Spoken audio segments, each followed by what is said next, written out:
And here we are again, part 2 edition of winner and loser of the season. As promised, it's the time of Constructors. Since we are in summer break, it's the perfect time to assess the performance of different teams. Like we did in the previous video, I think it's better to start with loser of the season and at last we will head towards winners. So, without further delay, let's get on with the video.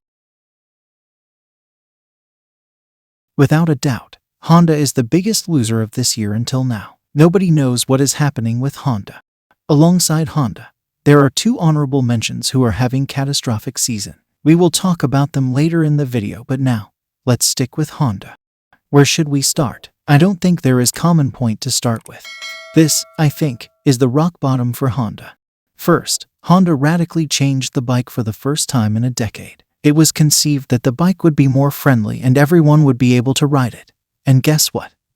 It has turned out to be an absolute monster. It's simply undrivable. No one, even Marquez, can drive this bike. Pre-season testing and Qatar GP showed some promises, but ever since it's catastrophic. Even after losing Marquez to injury, Honda couldn't score a points in Grand Prix since 40 years. I mean, this is agonizing. This is the rock bottom for Honda. That's the worst Honda team I have ever seen. Nobody knows what's going on with them. Even Honda don't know. They are an absolute conundrum. They just want to get this season done and hopefully with Marquez and possibly Mir, start over from then on. As I mentioned earlier, there are 2 other constructors to be named, so they are KTM and Suzuki. They are not as bad as Honda, but it's also been catastrophic season for them. KTM are having a tumultuous situation, and with Suzuki, ever since they announced their departure from MotoGP, it's been nothing but downfall. So, that's it. That's it for my pick as the loser of the season so far, where Honda, without a doubt, comfortably leads the way.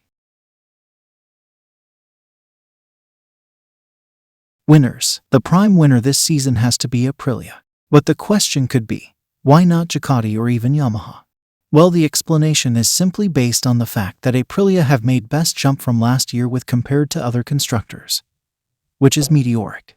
With Ducati, they were the championship favorites, and with 8 bikes on the grid, 6 wins and couple of podiums, it's just a formality for them. So, is there a surprise? Well, not for many. As far as Yamaha are concerned, if not for Quartararo, they would be like Honda for sure. But with Quartararo overriding that Yamaha, they have saved their shame big time. That's why I am also siding with Aprilia as the winner of the season so far.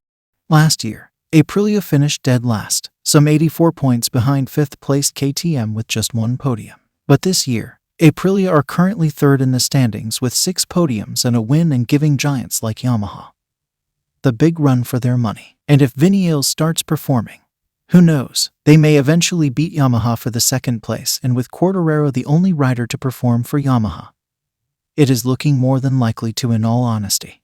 Well, what a turn of result would this be for Aprilia and for whole MotoGP fraternity as well. This result would be humongous for Aprilia. This may catapult Aprilia to being the new big thing in motorsport, the new giant like Yamaha, Ducati and Honda. So yeah, this could be stepping stone for Aprilia factory team because they are already exceeding expectation and outperforming the bike, especially at the hands of Alexis Espargaro. It's hard to imagine they will win the constructors because Vinales is nowhere near to Espargaro. But still, that Aprilia is drivable in every corner of every circuit. This is just insane. That's why Alexis Espargaro is one of the championship favorites. With 4 bikes on the grid next year, well, this is all looking good for Aprilia.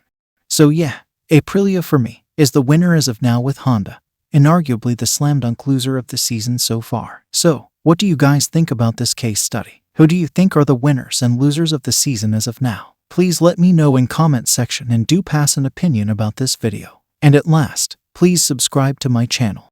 Thank you very much.